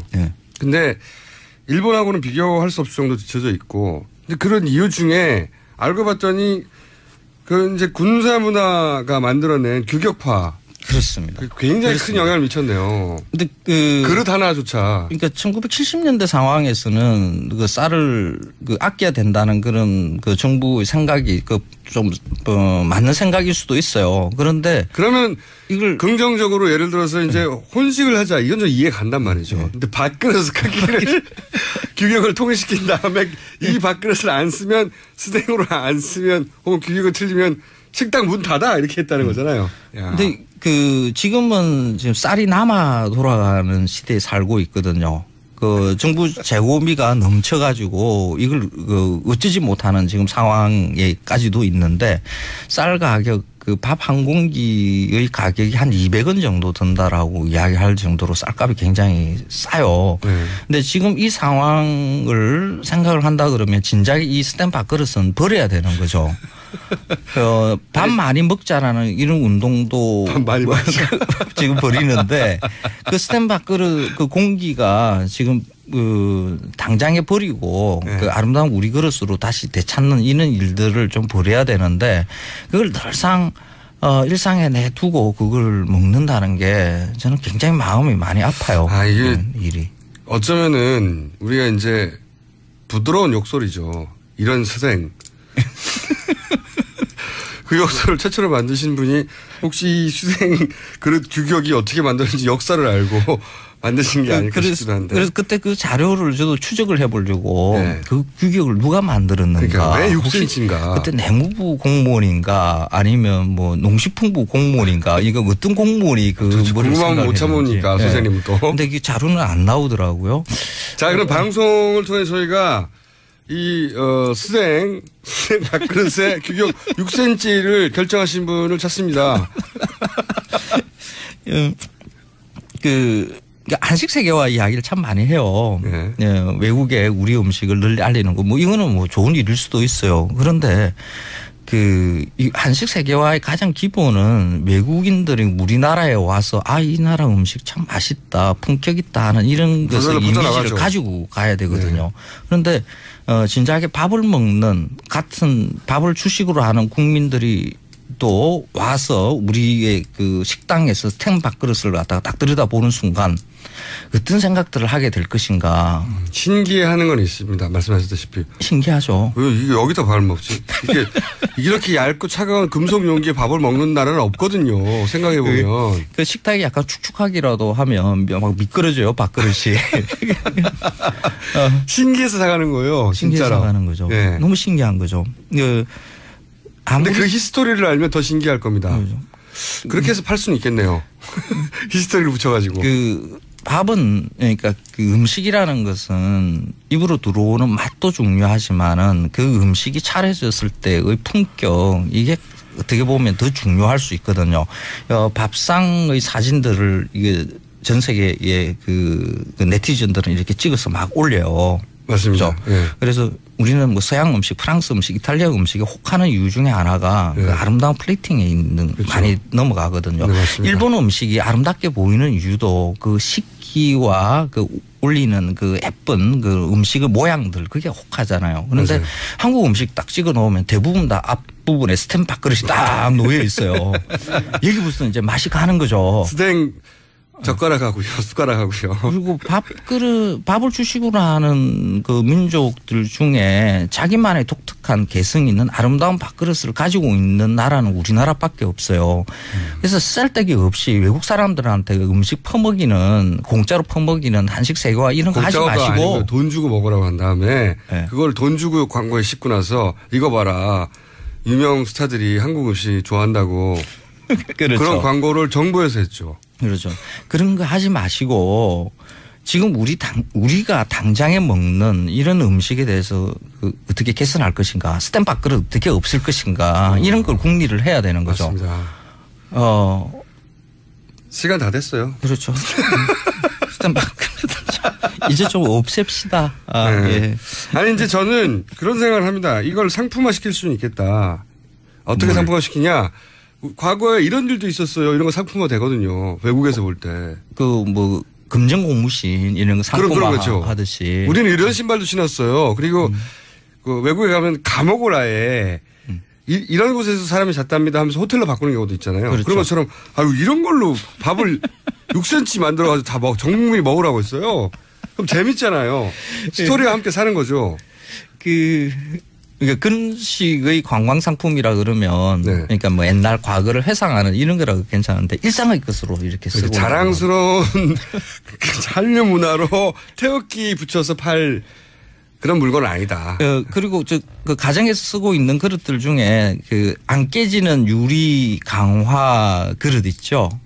그거 많이 쓰세요. 그게 그것도 우리 디자인하고는 전혀 관련이 없는 외국 회사의 것이거든요. 다음 시간에는요. 다음 시간에는 그거하고 네. 외국에서도 놋그릇은 있어요. 굉장히 비싸요. 비싸죠. 그거는 또 어떤 경우인가 그 얘기를 다음 시간에 하기로 하고요. 이런 스탱은 없지만 자 황교익 선생님이었고요. 예, 고맙습니다. 저는 김어준이었고요. 다음 주에 다시 뵐 텐데 주말에는 거리에서 뵙겠습니다. 예, 토요일 날 또 뵙죠. 토요일 날 만났어요, 황교익 선생님. 네. 고기 먹었죠. 고기 먹었습니다. 자. 토요일은 거리에서 김어준이었습니다. 안녕.